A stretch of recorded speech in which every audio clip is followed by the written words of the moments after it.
Hey, what's up, guys? It's Ruben, and we're on Connection Loop Dubb's podcast here, and this is our first time actually live streaming an episode.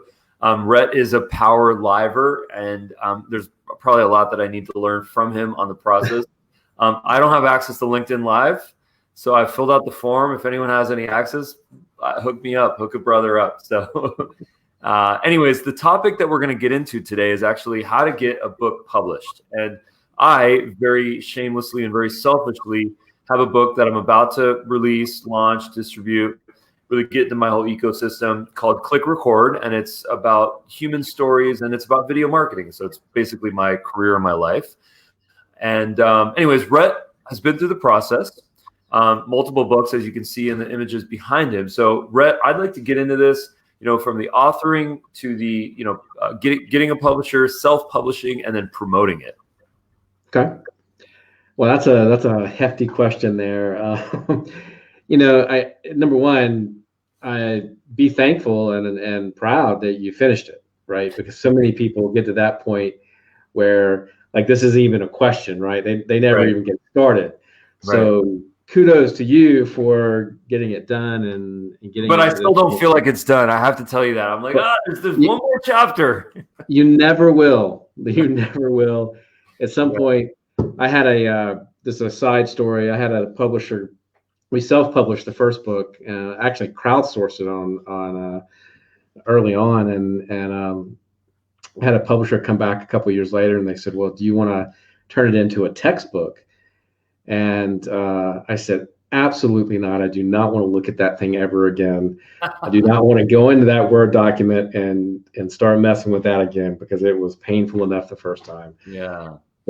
But anyway, congrats. I think there are a lot of decision points that you have to make along the way when you write a book, and I'm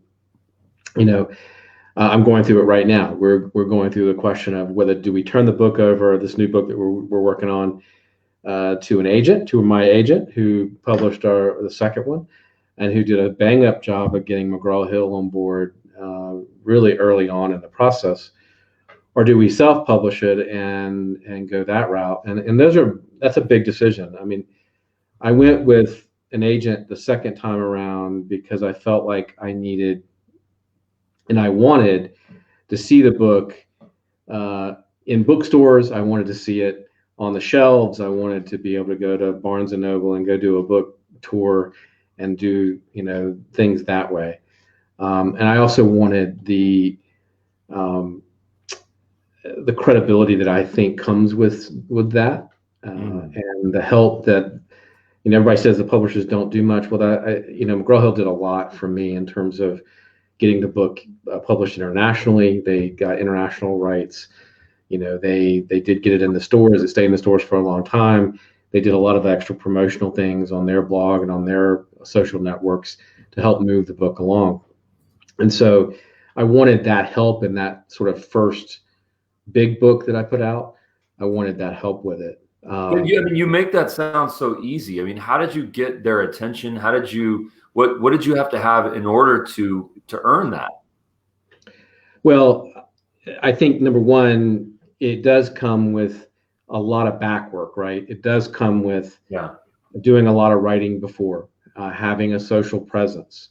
I spent years building up a following on LinkedIn and on Twitter and on Facebook and building up a mailing list. Every time I spoke, I was really diligent about getting those email addresses and getting contacts. And every time I went to a show or a conference, putting those contacts into a database, and then that newsletter and keeping those contacts active and engaged. So when I was able to go to the publisher and say, look, here's the book, here is how I'm going to promote it. That is what, and I also had a column at Inc. and I think at Forbes at the time. That didn't hurt because it showed that I had a social presence and that I had a way to promote what my work. So I don't think you necessarily have to have a column at Forbes or Inc. or any of these other publications, but I do think that you have to show that you can promote your work and that you're going to have a network behind you to promote what you're doing. I also went in armed with some really good people behind it. I had, Marshall Goldsmith and Geoffrey Haslett and a bunch of other top tier writers and personalities that were giving credence to the book, and that helped sell it as well. Got it. So you mentioned that you had a column with Forbes. So you mentioned a couple of things there. You mentioned that you had an existing following. You mentioned that you had a column on Forbes, and that you had, it sounds like, relationships, some partnerships you had, some friends and whatnot. So there's a lot of people that don't have any of those things. Sure. Yeah, absolutely. And how, if you were to go back to, because I mean, this is origin story for you as an author, but if you were to go back before those steps, what was the process to acquire those? How did you actually get that column? How did you develop those relationships? How did you get your X number of followers on all these great social channels? Well, it's relationships. And honestly, it boils down to doing what you do every day online. You're responding to people, you're liking the post, you're engaging with them. And ultimately that turns into relationships. It turns into being able to go to them when you have something that you need, because you've been supporting what they're doing all along, and saying, hey, can you help me out with this book? Can you send a post, or can you write a forward, or can you, write a comment on the book? And but that comes after years. I mean, I honestly, it's a long process. It's a long process of building the relationships online, just like you would if you were doing it in person, right? That's a process, and it takes the work and the concerted effort to do it. I started doing it for business reasons. I didn't know that I was going to write a book, but I did spend years fostering relationships with people that I thought at some point I'd like to work with that person. I'd like to help that person, and maybe they can help me if I ever need something from them. So that's sort of the crux of it, I think. I don't think there's any magic in it. It's a concerted effort to build the relationships that are going to be key to helping you get where you want to go, and at the same time providing some sort of value to them. Got it. And then the actual authoring process, how did you allocate your time to that? Did you set aside time every day? Were you ritualistic about it, or was it more kind of improv? It was pretty ritualistic. I've got the worst case of ADD in the world, and so if I don't structure my time and stuff, I could start doing research on something, and I'm all of a sudden down some rabbit hole. So I really have to structure my time and focus. And so I use I block things off. So people know that, if you send me an email after 10 in the morning, I'm probably not going to respond to it until much later in the day, because I've blocked off the middle of the day for things like reading and writing and different things, and phone calls and so on. So I do some writing in the morning, I do some writing in the afternoon, but I do block off time for certain activities. And I had to do that with the book, definitely.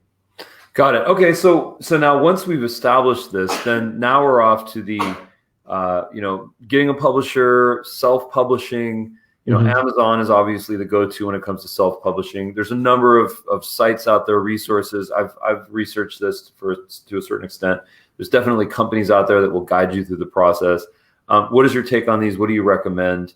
I think rights is a really big thing, losing rights to a publisher, but should people be even worried about that? So these are the questions that I have. With the publisher, there's some things I would have done differently, and there's some things I actually would have liked to add to the book. Some things that I didn't get to do that. But to me, in that particular book, that book for me was, I needed to prove to myself that I could get it published, that I could get a major publisher, that I could get a royalty check, and that I could get an advance. I've proven that to myself. I know that I'm capable of doing that, and I understand that process now. I think whether you go self-publishing or whether you go the traditional route, I think it's got to be based on your strategic objectives. For me at the time, that's what I wanted to do. I wanted to go through that process. Now, granted, it's a long process. Even once you write the book, you're talking about a year to 18 months, 16 months, 15 months or so to get that book on, printed and on the shelf and go through the publisher's whole process. When you self-publish that, you can usually cut that way, way, way, way down. You're talking 3 or 4 months. So, the book that I'm getting ready to come out with this summer, we've made a strategic decision that we don't want to wait 18 months. We think the topic's pretty relevant. So we want to publish it now. We want to get it out this year. We want to get it out in August or so, September. And because we want to hit the show season, we want to hit the speaking circuit in that fall timeframe. So for us, this time, self-publishing made sense. It depended on when we wanted to get it out and when we think it's going to be relevant. And so that's how we made our decision. And I think you have to look at your strategic objectives to make that decision, I think. That makes sense. So I guess my follow-up question is, when you decided to self-publish, was the primary reason time? Speed to market? Speed to market. We felt like this was on the heels of I have a co-author in this, Ryan Berman, and Ryan and I, he had a book that came out last year.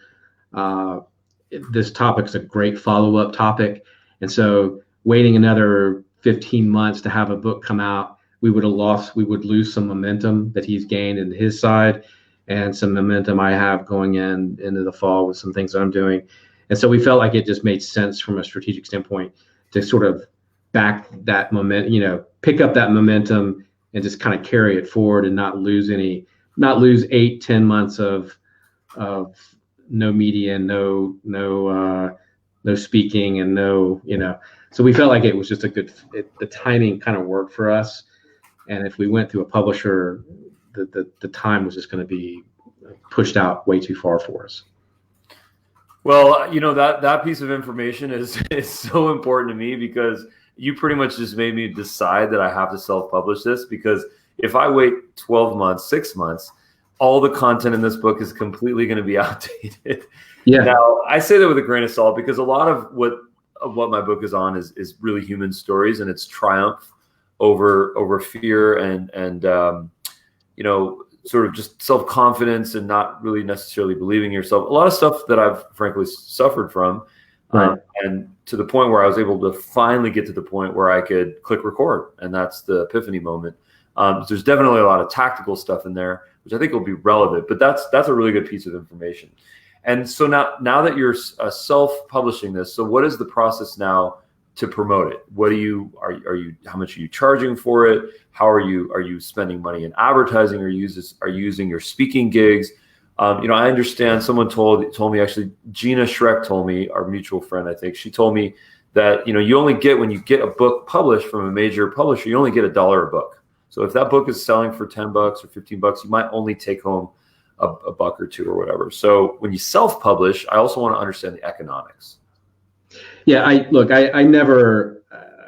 guess I went into when I got the big publisher, I knew that I wasn't going to make any money out of that aspect of it.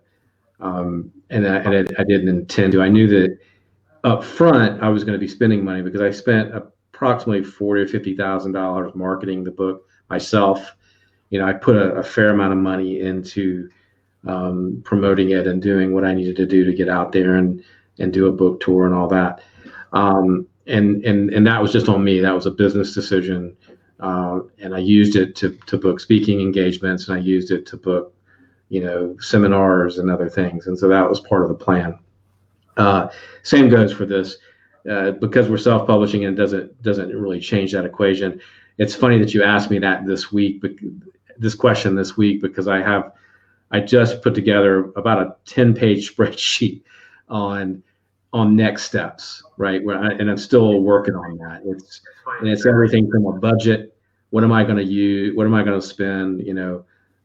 It's got spread, and I can send it to you, but it's a spreadsheet with I want to do a book tour in New York. So now I need to line up all my contacts in New York City and see who can help me put together a good book party.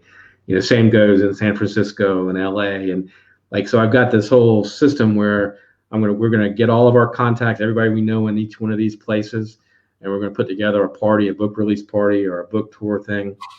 And it's a process of really digging deep into every single contact you have and seeing, can they send out an email for you? Can they send out a promotional video for you, whatever it is? So we're really going through that process now, and it's kind of fun because I did mine 2 years ago, and things have changed so much with video really taking over platforms like LinkedIn and stuff. I think there's going to be a whole lot more creative that I can do now that we're self-publishing this. I think we're going to have some fun with it. We're having strategy meetings every week about different aspects of it. So we're going to do some video. We're going to do seminars and trainings. We're actually putting together a joint, the topic actually lends itself to a joint keynote where we can actually play different roles. It's going to be sort of like a little play on stage, and we can play different roles. And so we're putting together a kind of not a performance, so to speak, but a keynote that both of us do together. So we're going to have some fun with it. I mean, we're going to market it just like we would market a regular book that was done by a publisher. But we're going to have, you have to do all the legwork. I mean, bottom line is, even though I hired a publicist last time, I probably got half the speaking engagements. I probably got half the news and media outlets to get attention. So you have to do it's a lot of legwork. I mean, don't be under any illusion that if you want it to sell and you want to get it out there, that you're going to have to do a lot of work. Well, as a fan and as a friend, I mean, one of the things that I'd love to do is to show you actually how to use Dubb to promote it. We use Dubb a lot to promote our own stuff. There's a products integration, and what you can do is you can put a link to Amazon, or you can even upload the PDF. You probably don't want to do that, but maybe the first chapter. Sure. You can send a video to people either personally or at scale, and that's really going to help, because I use it every day for speaking gigs and for selling, for converting. So later on, at some point, I'm going to have to give you a session on that to kind of show you how to do it. Yeah, that'd be cool. So, but cool, that makes sense. So now, in terms of promotion, how much? Okay, so there's a couple of things here. Number one is that you mentioned with a previous book that you didn't really intend to make money on the book. Yeah. And I'm coming from the same intention. My intention is to not generate revenue from the book itself. Now, I would be remiss to say that my goal is to not have the overall effort be monetized in some capacity. I'm kind of brainstorming ways to offer the book as a gift, as people that sign up to Dubb, people that subscribe to Dubb. Yep. So could you give us some ideas on how if our goal is to not go and sell this thing for 10 or 15 or 20 bucks, what are some creative ways that we can do to monetize the effort? You mentioned speaking gigs, and that's a no-brainer. So that's a good start. Yeah, you know what I did actually, and would even still do, is if you bought books. Let's say you had 200 people that I was coming to speak for. I would say, look, waive the speaking fee, but buy 200 books or buy 100, but whatever the size of the audience was, or whatever was sort of that would make sense in terms of what I was going to get paid to originally speak anyway. So, at that time, I'd rather them buy 200 copies of the book from either from 800 CEO Reads or from Barnes and Noble or whoever they were going to buy it from, because that helped. It helped my rankings, and it helped the author rankings, and it helped. It did put it actually. That technique actually helped put it on the Amazon bestseller list and helped put it on the 800 CEO Reads bestseller list. So when you can go and you can sell a speaking engagement, but the fee is to buy copies of the book. I think that was, for me, for a little while, that was actually what I was doing, and it actually, I think, helped promote the book, but I think it also helped getting the gigs. So that's one thing you can do. I don't know if that's something you had thought about. I'm learning here. Yeah. So you mentioned, so there's a couple of questions that I have now. So number one is, so the bestseller lists. Mm-hmm. What do those mean? They sound super impressive. What kind of lists are these? It sounds great to have if you can get it in an authentic way. That's question number one. And question number two is, you mentioned this 800 CEO reads. Want to learn more about that? I understand that's on Goodreads. Want to learn more about that? Yeah. So 800 CEO reads is the largest. My understanding is that they're maybe one of the only business book distributors. So they have, if you go to 800 CEO reads, they have a website, and it's business books and self-help kind of books, and they're the largest distributor of those kind of books in the country, and they warehouse books. You can actually warehouse your books there, and they can ship them out and all that. And they do bulk shipping, and so it's like a company like McGraw-Hill or Random House Wiley. They all probably use. I know McGraw-Hill uses 800 CEO reads to house the book. So, McGraw-Hill didn't warehouse the book; they kept it there at CEO reads. And but they also have a business list, and they have a bestseller list, and they have a good website you can write content for. So that's an important, for business books, to me, that's an important thing to get into. So that's important. Amazon, some people game that system. You can game it with reviews and then getting people to buy books and stuff, and you can move up the list and get up into the in a category. You can certainly get up to number one pretty easily.